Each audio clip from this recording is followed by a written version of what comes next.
창세기 보면 창세기 1장 1절.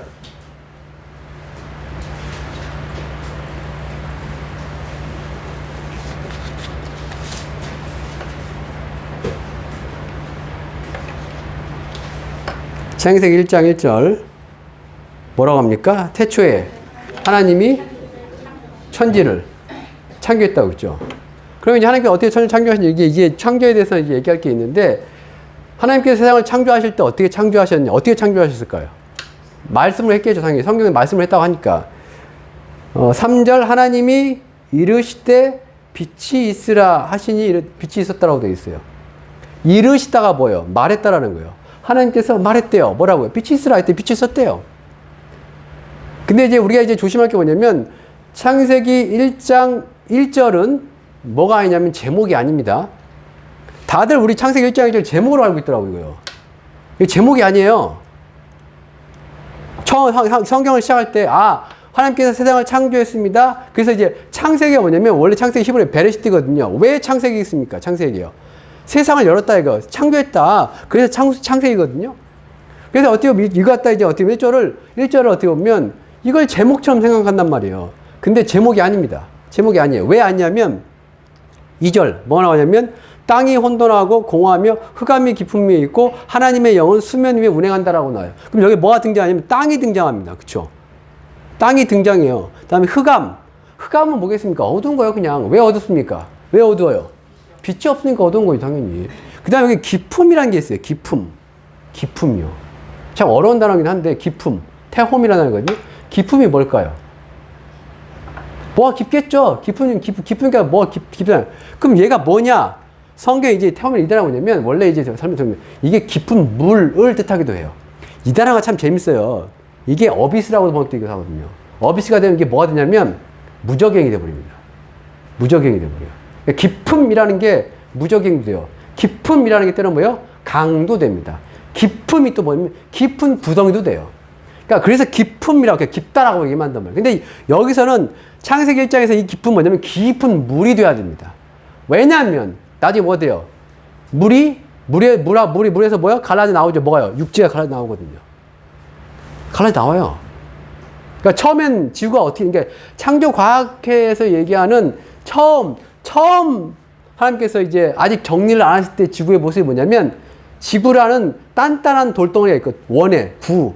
그리고 그 주위를 뭐가 둘러싸고 있냐면, 물이 둘러싸고 있는 거예요. 그냥. 그랬다가 뭐요? 산이 오르고, 계곡은 내려가고, 바다는 내려가고, 땅은 올라가는 거예요. 땅이 내려가니까 그걸로 뭐가 차는 거예요? 바다가 차는 거고, 강이 차는 거고, 계곡이 차는 거예요. 땅이 가라앉으니까요. 그리고 가라앉았으니까 뭐예요? 반대편은 뭐예요? 올라가야 될 거 아니에요. 평평했던 땅인데, 한쪽이 내려가니까 한쪽이 올라가는 거예요. 그렇게 얘기를 해요. 그래서 처음에 기쁨이 있고, 그 다음에 여기서 이거 얘기하려고 하거든요.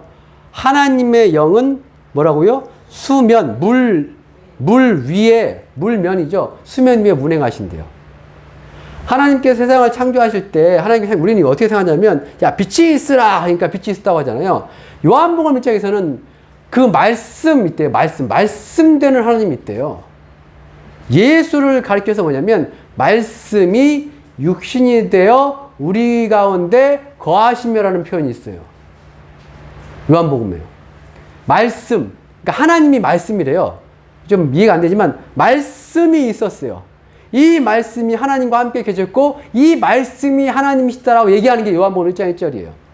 그리고 이 말씀, 말씀이 몸을 입고 왔다라고 얘기한단 말이에요. 그가 누구냐? 하나님의 아들 예수라는 거예요. 그게 요한복음 1장 14절 나온 말씀이고요. 태초에 하나님이 천지를 창조했습니다. 어떻게? 말씀으로. 하나님이 이르시되, 말하시되, 빛이 있으라 했더니 빛이 있었대요. 근데 그 말할 때, 말에 해당하는 게 예수라는 거예요. 요한복음 1장 얘기 그거예요. 말이 될까, 그게? 그렇죠?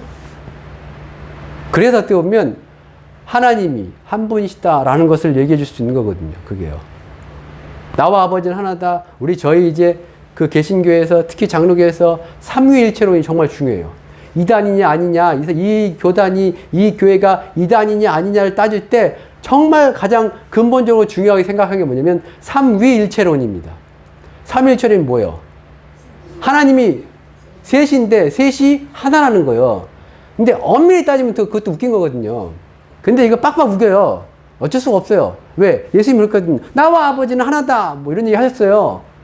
아버지가 내 안에 있고 내가 아버지 안에 있다. 뭐 이런 얘기 하시는 예수님께서 하나님 어디 계신데 당신 어디 계신 당신의 근데 그 예수님 안에 또 누가 있냐면 성령이 또 오셔요.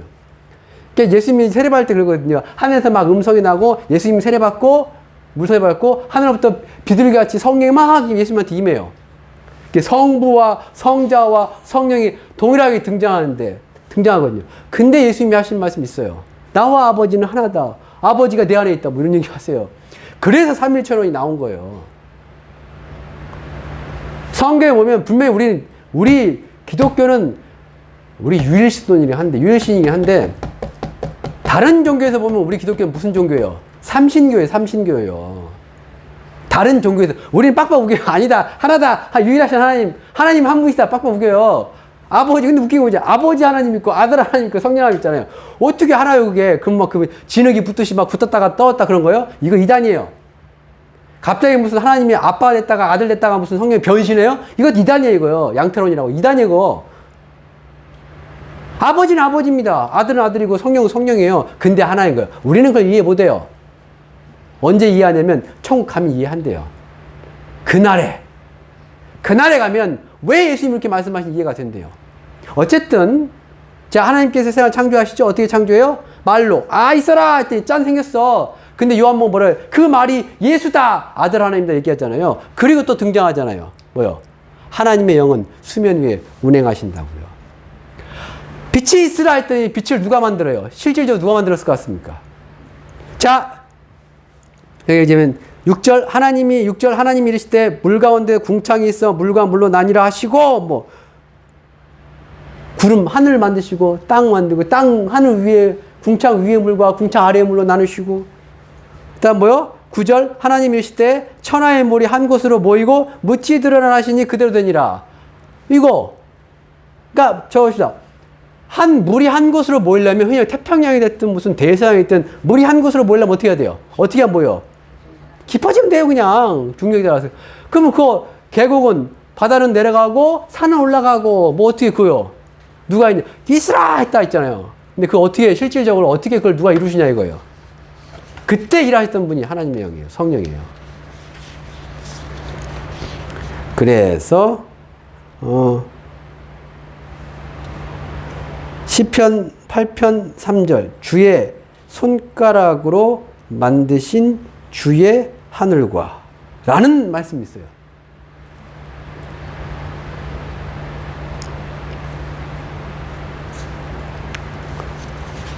자, 여기서 손가락 표현 나와. 손가락. 그렇죠?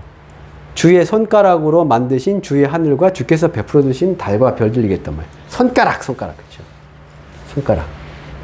주위에 손가락이 있어요. 하나님의 손가락이 있습니다. 자, 하나님 입도 있어요. 입도 있어가지고 말도 하잖아요. 빛이 있으라 해가지고 빛이 있다고 이제 말을 하는데. 근데 이제 요한복음 뭐라 그래요? 그 말이 뭐 하나님이다. 그 말이 예수다. 뭐 이런 얘기 하잖아요. 근데 또 하나님 뭐도 있어요? 손도 있고 손가락도 있어요. 근데 이건 우리가 이해하기 쉬우려고. 하나님께서 하늘을 만드실 때 오물조물조물 손으로 이렇게 했나 보다. 땅을 만드실 때 내려가야지 내려갔나 보다. 손으로 오물면 했나 보다라고요. 주의 손가락 만드신 하늘과 뭐 이런 얘기죠. 근데 이걸 다르게 표현하면 뭐라고 되냐면 시편 33편 6절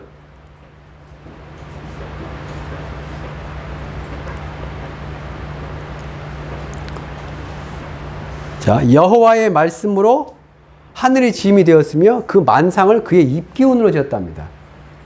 자, 이게 재밌어요. 이것도 그렇죠?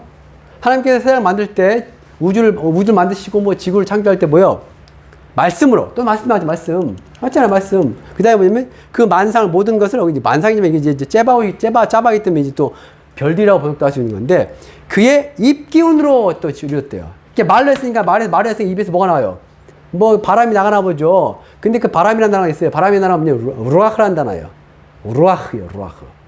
근데 루아흐라는 단어가 참 재밌거든요. 이게 바람으로, 혹은 입김으로 번역할 수 있지만, 이게 영으로도 번역될 수 있는 단어예요. 영이요. 그러니까 하나님의 영은 뭐예요? 하나님의 루아흐가 되는 거예요.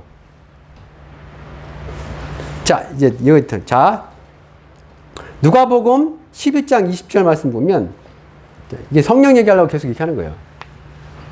자, 누가복음 11장 20절. 예수님께서 귀신을 쫓아냈어요. 귀신을.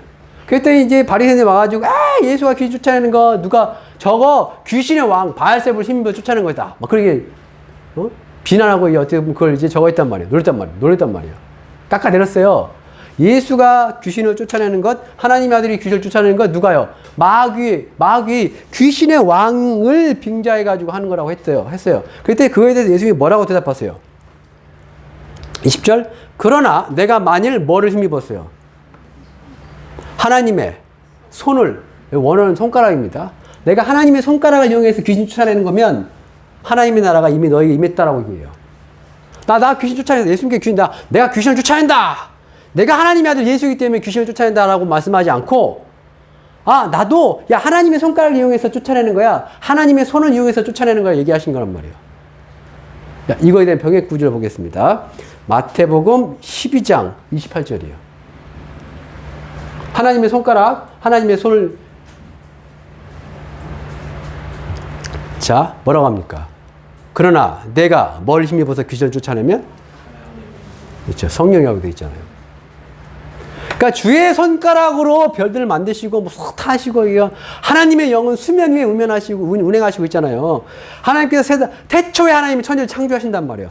창조하실 때 말씀하신단 말이에요. 되어라 됐습니다. 근데 실질적으로 있잖아요. 궁창을 만드시고 궁창 위의 물과 궁창 아래 물로 그 다음에 궁창 아래에 있는 물들은 한 곳으로 바다라는 곳으로 모이고 묻이 드러나고 이 땅에 식물을 그 종류대로 만드시고 동물을 그 종류대로 물고기를 그 종류대로 하늘에 나는 새들을 그 종류대로 만드시는 거 있잖아요. 그걸 실질적으로 누가 했냐에 대해서 성경은 뭐라고 하냐면 성령이 하신 거예요. 성령이에요. 그래서 예수님께서 귀신을 쫓아낼 때 하나님의 손가락으로 실제로 조물조물 만드신 그 하나님의 손가락으로 내가 귀신을 쫓아내는 것이면 너에게 하나님의 나라가 임했다라고 했지만 마태복음 그 하나님의 손가락을 뭐라고 그래요? 성령으로. 하나님의 성령으로요. 왜 하나님이 한 분이시냐면 말씀 대신 예수님이 있고요. 그의 손이 되는 성령이 있어서요. 우리가 손과 발과 물을 다른 인격, 내 몸에 붙어 있는 거잖아요. 그게 다 하나잖아요. 내 손, 내 발, 내 눈, 내 코, 내 입. 나잖아요, 나. 손이 일을 한다 해야지. 넌 내 손이 아니고 다른 손이고 내가 아니야. 그렇게 얘기하지 않잖아요. 왜 하나님이 성부와 성자와 성령이 하나냐에 대해서 그가 뜻하시고 말씀하시면 성령이 그래서 쫙 해서 실질적으로 가서 일하는 거예요. 이렇게 가서 일한다고요? 안 할 것 같죠?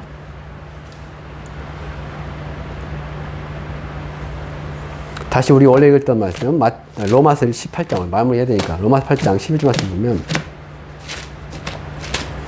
로마서 8장 11절 보시기 전에 23절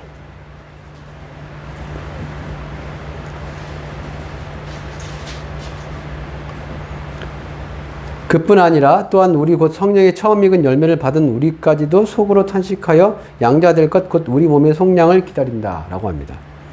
자, 여기서 뭐가 나오냐면 성령 앞에 부분에 성령의 처음 익은 열매라는 표현이 나와요. 성령의 처음 익은 열매가 뭐예요? 뭐한 예수님? 그렇죠.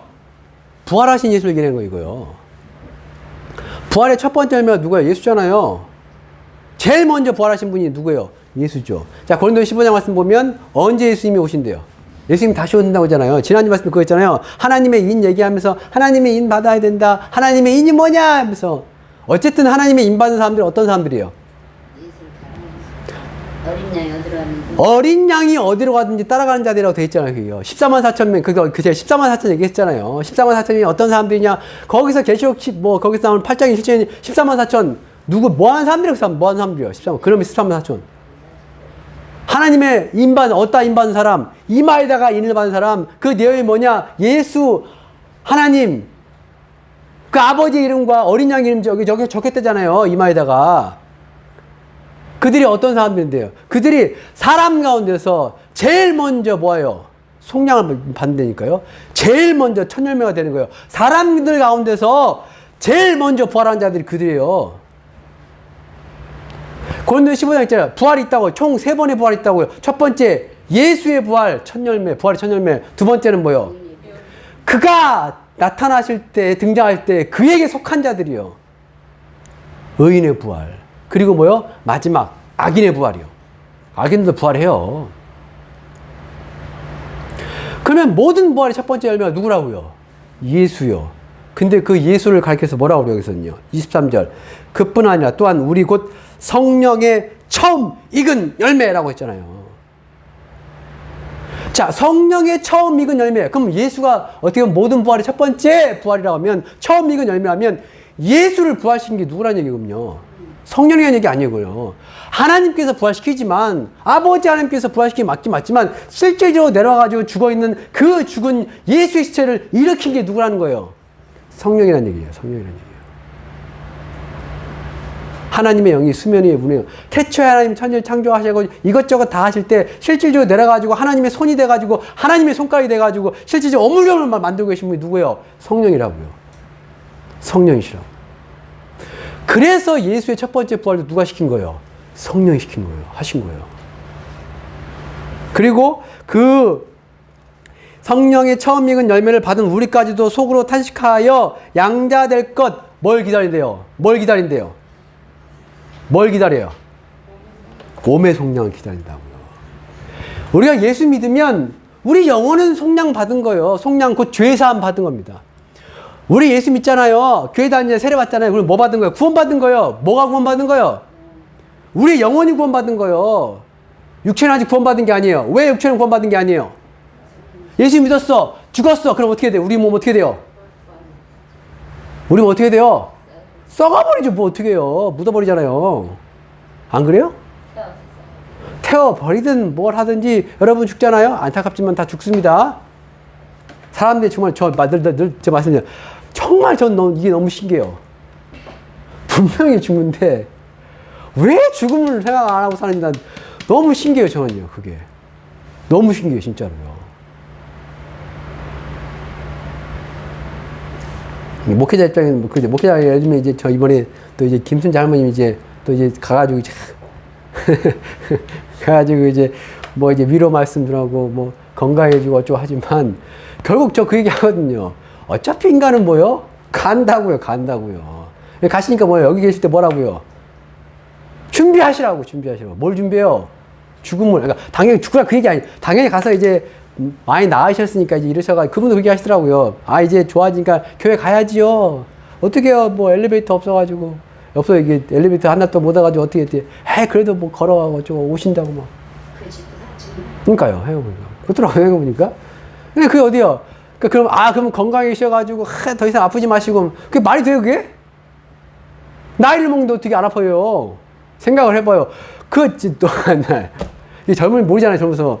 김사님 여사님 어떻게 다쳤어요? 어떻게 부러졌어요, 다리가? 여기 금 가고, 여기 금 가고, 두세 군데 막, 쫙 이쪽에 다 금 가고 부러진 거예요. 뭐 하다 건지 아세요? 방에서 일어나서 걷다가 넘어져가지고요. 왜 그래요? 그놈의 골다공증. 골다공증 뭐요? 골에서, 뼈에서 칼슘이 빠져나가는 거잖아요. 이거 왜 그래요? 늙어서요. 안타깝지만, 죄송합니다. 나이 들면 그렇게 돼요. 나이 드시면 뭐 하셔야 돼요? 칼슘을 열심히 드셔야 됩니다. 어떻게든 섭취하셔야 돼요. 근데 왜 그래요? 젊을 땐 안 그렇죠? 어렸을 때 안 그래요? 나이면 왜 그래요? 늙어서 그래요. 어쩔 수 없어요. 늙어서 그래서. 늙다는 게 뭐예요? 죽는다는 거예요, 여러분. 작년에 내가 몸이 힘들어. 그거 뭐예요? 죽어간다는 얘기예요. 근데도 죽음을 준비 안 해. 나 되게 신기한 것 같아요. 죽음을 준비를 해야지 절에를 가든 교회를 가든 할 거 아니요. 영원히 할 것처럼 되게 이상해, 나 진짜로. 여러분, 아무리 이번에 무슨 억만장자 그 자기 몸 갖고 실험을 해서 젊어지려고 그래가지고 자식 피 그걸 받아가지고 그 걸른 피 가지고 자기 집어넣고 젊어졌다고 좋아했단 말이에요. 그 사람 병 걸렸어요. 어떤 항생제도 들지 않는 병이요. 이번에 하지 쥐를 대상으로 실험을 했습니다. 무슨 실험인지 아세요? 다시 젊어지는 실험. 쥐가 됐어. 그래가지고 이제 서먹을 했더니만 어떤 일이 보이는지 아세요? 쥐가 암에 걸리네? 그러니까 암세포가 어떤 세포예요? 암세포가 어떤 세포예요? 안 죽는 세포예요, 그거. 안 죽고요. 계속 분열합니다. 영원히 분열해, 암세포요. 그러니까 그래서 어떻게 해요? 의사가, 그래. 정상세포를 암세포처럼 만들면 되겠구나. 유전자 조직하려고요? 그럼 뭐가 돼요? 정상세포가 암세포가 돼버려요, 이제. 이게 난관에 부딪힌 거죠. 뭔지는 알겠어. 어떻게 하면 영원히 살 줄은 알겠어. 근데 했더니만, 이거 왜 이걸 정상세포가 영원히 사는 게 아니라, 어떻게 암세포가 돼버리네? 그게 뭐요? 사람은 결국 죽는다라는 거예요. 전도할 때 그 전도하시면 돼요. 여러분, 하나님께 예수 믿으면 잘 먹고 잘 살아요. 무슨 복 받습니다. 어쩌라고요? 복 받고 몇 년 살라고요? 축복받아가지고 거부가 돼가지고 몇 년 살 건데요? 1000년, 만년 살 겁니까? 아니잖아요. 우리 예수를 전할 때 당당해야 되니까요. 뭐라고? 여러분, 어차피 여러분 죽습니다. 천국 가셔야 되죠. 저는 천국 갑니다. 예수 믿어서. 그게 전도 아니에요. 아니, 우리가 잘하는 게 뭐 있는데요? 나보다 더 잘하는 사람 많고, 나보다 똑똑한 사람 많고, 나보다 돈 많은 사람 많아요. 근데 어떻게 전도해요? 예수 믿어 복 받는데 나는 당신한테 돈 못 받아가지고 어떻게 전도할까요? 그거 전도하는 게 아니라니까요. 당신도 언젠간 죽습니다. 죽은 다음에 어디 가려고요? 천국 가셔야 됩니다. 가난하게 살든 부하게 살든 천국 가셔야 됩니다.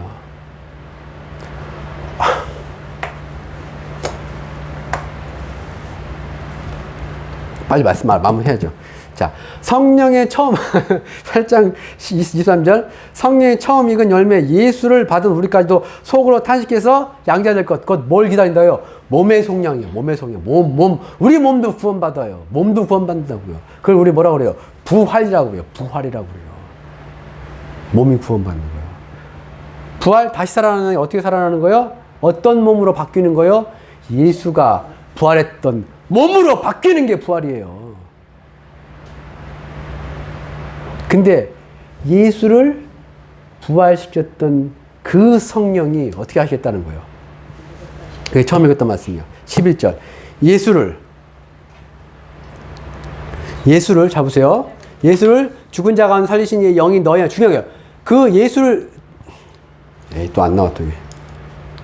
건전이 나갔네요. 자, 그러면 저기 예수를 죽은 자 가운데 살리신 이의 영이 어디 안에 있어야 된대요? 이거 되게 중요한 거예요. 성령이 어디 안에 있어야 된대요? 이 안에 있어야 돼요. 왜냐하면 뒤에 가거든요. 뒤에 보면 그리스도 예수를 죽은 자 가운데 살리신 이가 너희 안에 거하시는 그의 영으로 말미암아라고 되어 있어요. 이게 뭔 의미예요? 이게 뭔 의미예요, 이게요? 자, 부활이 몇 번 있다고 했어요? 3번 있다고 했죠. 첫 번째, 예수의 부활. 그 예수의 부활을 받은 우리는 뭐요? 성령 받은 거잖아요. 우리가 예수의 부활을 어떻게 알아요? 어떻게 믿어요? 예수가 부활했다고 믿어요, 안 믿어요? 어떻게 믿어요? 봤어요? 봤어요, 여러분? 예수가 부활한 거? 예수님의 제자들도 안 믿었어요. 그거 아세요? 예수님의 제자들도 그날 예수님이 이제 부활하신 날 있잖아요. 여인들이 무덤에서 보고 왔어. 예수님 제자들 믿었어요? 안 믿었어요. 안 믿었다고요. 그날 저녁에 예수님 나타나셨죠? 야, 봐라! 예수님의 제자들 믿었는지 아세요? 안 믿었어요. 예수님 어떻게 했어요? 그랬어요. 만져봐! 넣어봐! 먹을 거 있냐? 줘봐! 먹어볼게. 라고 증명해 줬어요. 되게 웃긴 게 뭐냐. 마태복음 20장에 뭐라고 되어 있냐면, 예수님이 지금 나중에 갈릴리에서 예수님 제자들 만났어요. 제자들. 근데 그때는 뭐가 있냐면, 아직도 믿지 않는 자들이 있다고 되어 있어요. 거기요. 부활? 여러분 믿을 것 같습니까? 믿을 것 같아요?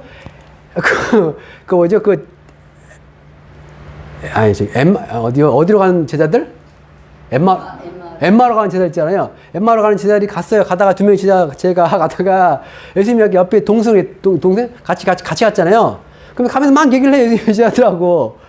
그리고 이제 날이 이제 날이 어두워져가지고 이제 주막의 주막이 지금 여관이죠.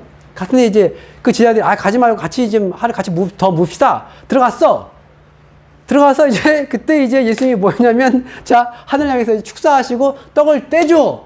그제서야 예수님 제자들이 예수를 알아봅니다. 그제서야.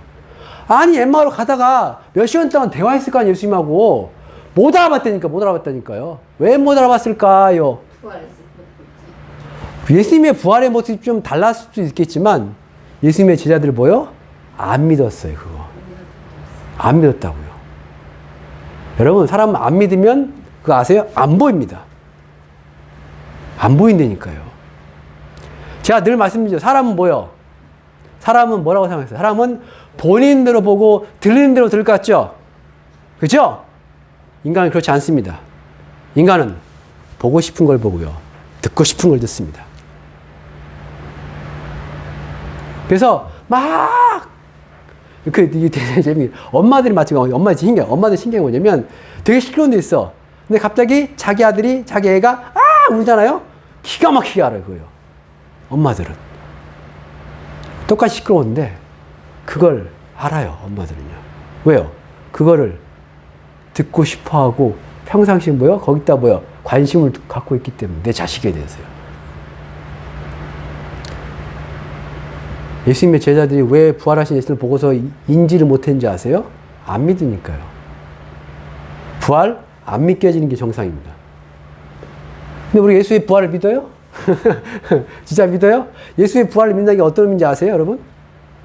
예수의 부활을 믿는다는 의미가 어떤 의미예요? 예수만 부활하는 게 아니라는 거예요, 그거요. 나도 부활한다는 거예요, 그거요. 그게 이 말씀이잖아요. 성령이 이 안에 거하시면 성령이 예수를 살렸잖아요. 그렇죠? 성령이 예수를 살렸잖아요. 근데 그 성령이 이 안에 있어. 그럼 뭐가 되는 거예요? 나도 그 현장에 있었던 거예요. 예수를 무덤 가운데 살리신 그 성령이 내 안에 거하시면, 예수를 살리실 때 그 성령이 내 안에 거하시면 나도 그 예수를 살리셨을 때 그 성령과 함께 예수를 본 거예요. 그래서 예수가 믿어지는 거예요. 부활한 예수가요. 봤으니까. 성령을 통해서. 그리고 예수님이 다시 오셨어요. 공중에 이제 딱 재림하였단 말이에요. 그때 뭐 한다고요? 부활한다고요. 누가 부활합니까? 누가 휴가합니까? 하나님의 인 받아가지고 사람 가운데서 무슨 처음 익은 열매로 어쩌고저쩌고 하잖아요. 어떤 사람들이 그때 부활하는데요? 이 말씀대로라면 다시 한번 읽어봅시다. 예수를 죽은 자 가운데 살리신 이의 영이 너희 안에 거하시면, 그 다음에 너희 안에 거하시는 그의 영으로 말미암아 살린다고 했잖아요. 그게 무슨 말이에요? 예수님 오셨을 때 이 안에 성령이 없으면 뭐 하는 거예요? 못 한다는 얘기예요. 그거. 왜요? 이 안에 있는 성령이 나를 부활시킬 것이기 때문에요. 그래서 하나님의 인으로 사람 가운데 처음 익은 열매도 있잖아요. 처음 부활한 사람들. 그 사람들이 어떻게 한다고요? 예수가 어디로 가는지 따라간다면서요. 우리는 예수가 어디로 가는지 뭘 시키는지 어떻게 알고 어떻게 따라가요? 성령이 이 안에 거하시면 뭐가 되는 거예요? 그 성령이 인도하신 대로 따라갈 거 아니에요. 그 말씀이 13절, 14절. 읽고 마십시다. 13절. 너희가 육신대로 살면 반드시 죽일 것이로되 영으로서 몸의 행실을 죽이면 살리니 무릇 하나님의 영으로 인도함을 받는 자들이 하나님의 아들 자녀라고요. 하나님의 인이 찍혀가지고 예수가 어디로 인도하든지 따라가는 자들, 우리가 예수가 어디로 있는데 어디 따라가요? 어떻게 따라가요? 그 예수를 살리셨던 그 영이 내 안에 거하시면 나도 안다고요. 뭘요? 하나님의 뜻을, 하나님의 인도하심을, 예수 인도하심을 하는 거예요. 어떻게요? 성령이 내 안에서 나를 인도하신다고요. 그러면 성령이 나를 인도하셨을 때 예수가 어디로 왔는지 따라가려면 어떻게 하는지 아세요? 성령이 있잖아요. 우리를 억지로 시키는 게 아닙니다. 하기 싫은데 하기 싫어, 안 해. 그럼 하나님 성령이 어떻게 하실 것 같아요? 안 시킵니다. 냅둬요, 그냥. 이거 무서운 거예요. 성령을 거역하는 거기 때문에. 그러면 성령이 따라하려면 어떻게 됩니까? 그게 앞절이에요. 13절이요. 너희가 육신대로 살면 반드시 죽일 것이로되 뭐라고요? 영으로서 몸의 행실을 죽이라고요. 이게 무슨 얘기예요? 영으로서 몸의 행실을 죽인다는 얘기는 뭐예요? 영으로서 몸의 행실을 죽인다는 얘기는 뭐예요? 여러분, 우리는 성령 받았다 해가지고 뭐냐면 내 육신이 원하는 것, 세상이 원하는 것을 우리가 모르는 게 아닙니다. 우리는 어디 살고 있어요? 물질 세계에 살고 있고요. 이 세상에 살고 있습니다. 그래서 우리는 육신을 가지고 이 세상이 원하는 것들을 하고 싶어 해요. 다 뭐 하고 싶어 합니까? 부자 되고 싶어 합니다. 안 그래요? 다 뭐 하고 싶어요? 건강하고 싶어 합니다. 다 뭐 하고 싶어요? 행복하고 싶어 하죠. 맛있는 거 먹고 싶어 하죠. 남들한테 인정받고 싶고 존중받고 싶어 합니다. 안 그래요? 육체를 갖고 있는 사람 다 그래요. 근데 만약에 여러분 어때요? 야, 목회를 해야 된다. 목회를 하면 너 가난해야 된다. 라고요. 제가 이제 목회하기 싫어하면서 하나님께 얘기했던 게 그겁니다. 저는 가난하면 목회하기 싫습니다. 근데 목회자가 부자예요? 아니, 부자인 목사님도 있겠지만 개 중에 우리나라 교회 제가 알기로는 90%가 개척교회예요. 한국교회 90% 개척교회입니다. 그게 뭐예요? 한국교회 목사님들 10명 중 9명은 뭐 하다는 얘기요? 가난하다는 얘기요. 그냥 대학을 나왔으니 전 서울 안에 있는 4년제 대학 나왔단 말이에요. 그럼 직장에 다니면 되죠. 뭐 자격증 따가지고 뭐 해가지고 잘해가지고 연봉 1억 받든 뭐 해가지고 하면 되죠. 맨날 요즘 우리 애들 키우면서 느낀 게 돈 없으니까 막 중학교 고등학교 하니까 뭐요? 학원비, 그놈의 학원비, 그죠? 이거 엄청 들어요. 저희 생돈을 하고 있지 않습니다. 하나님 은혜로 장학금 받아 하고 있어요. 목회자가 되면 당연히 뭔 생각이 들어요. 애들 어떻게 키우지? 어디서 키우지?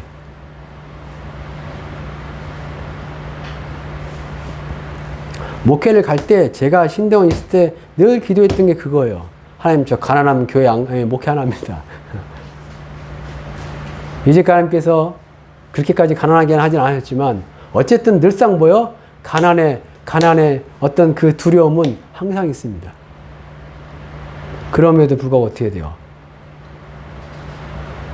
육신이야 힘들겠지만, 그렇잖아요. 육신이야 좀 고통스럽겠지만, 육신이야 사는 게 좀 어렵겠지만 어떻게 해요? 성령 인도하시면, 성령 시키면 어떻게 해야 돼요? 어떻게 해야 돼요? 고 해야죠. 고. 아니요? 성령이 여러분 인도하신다고요. 가라! 어디 갈까요? 광야로 가라! 왜요, 제가? 물도 없고 먹을 것도 없는 광야로 제가 왜 갑니까? 성령이 인도하시거든요. 가서 네가 훈련도 받아야 되고, 가서 복음을 전해야 되고, 가서 네가 희생해야 되고, 가서 네가 섬겨야 되고, 사랑해야 되고. 제가 왜요? 싫습니다. 편하게 좋습니다. 내 몸이 편하게 좋습니다. 너의 육신을 죽여라. 그게 이거라니까요. 영으로서 몸의 행실을 죽이면.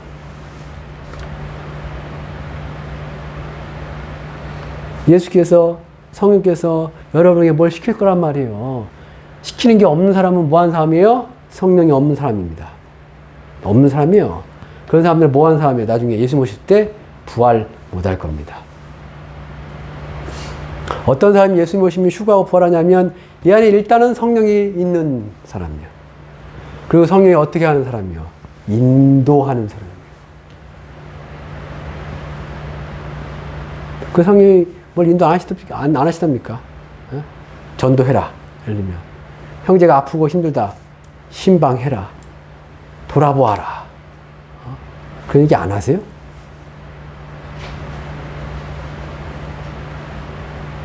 당연히 아깝고 나도 피곤하고 그죠? 시험 들지 마세요. 예를 들면 하나님께서 제가 눈이 몇 주 동안 계속 저거 했잖아요. 부자 청년이 뭐라고 했다고요? 예수님께서 너희의 재산을 다 팔아 가난한 자들에게 나눠주라 했다고 했잖아요. 그렇게 안 하셔도 좋습니다. 예를 들면 그럼 안 하고 그러면 하나님께서 야 그럼 교회와 함께 나눠 쓰기 위해서 11조를 하라고 하면요. 11조? 그러니까 있는 사람들에게 11조도 당연히 큰 돈이겠지만 어렵지만 없는 사람에게 11조는 더 힘든 거예요. 100만 원 버는데 10만 원을 낸다는 건 1000만 원을 낼 때 100만 원 내는 건 달라요. 50만 원 받았는데 5만 원을 낸다? 그거 얼마나 자기 살아가는데 얼마나 타격이 크겠습니까? 그게 뭐예요? 헌금할 때 과부가 뭐였어요? 2랩돈 내거든요.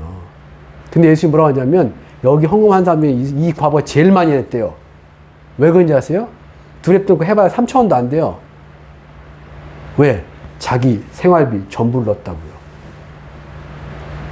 금액 중요한 게 아니라니까요. 10분의 1이든 10분의 2가 있든 간에 어쨌든 뭐냐면 이게 참 재밌긴 한데 내가 적다고 돈이 없다고 11조를 안 내요? 돈이 없고 적을 때 11조를 내면 뭐가 되는지 아세요? 더 많이 내는 게 되는 거예요. 왜요? 생활비를 내는 거기 때문에. 생활비를 내는 거라고. 근데 그런 얘기를 하면 시험 많이 들죠. 그리고 그런 설교를 하는 목사님들 안 좋아하기도 하고. 그거 아세요?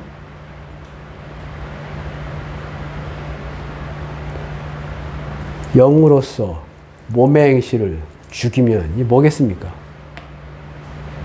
성령이 만약에 나 감동 아무 감동 없어 뭐 어쩌죠 감동 되고 뭐가 있습니까? 근데 성령이 갑자기 하나님께 바쳐라 이거를 성령이 만약에 성령이 야 널 이거 다 근데 감동이 셔가지고 야 어려운 사람을 위해서 네가 바쳐라 재산이 네가 한 남은 다 2천 있지 않냐 1,000만 원 떼어가지고 바쳐라 만약에 제 얘기가 아니고 이 안에서 성령이 만약에 성령이 막 그랬다고 쳐봐요. 여러분 어떻게 하시겠습니까? 어떻게 하시려고요? 그런 인도하심 자체가 없으면 뭐 걱정이 안 되겠지만 그렇죠. 그럼 그때 여러분 어떻게 하셔야 되는 거야? 진짜 내 팔을 잘라내는 심정으로 뭐요? 그게 어떻게 보면 영으로서 몸의 행실을 죽이면 되지 않나요? 그렇게 인도함을 받는 자들이 뭐 한다는 거예요? 예수님 오실 때 올라간다는 얘기야. 그게.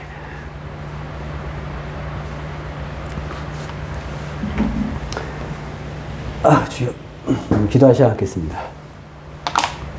들은 말씀 기억하시면서 주여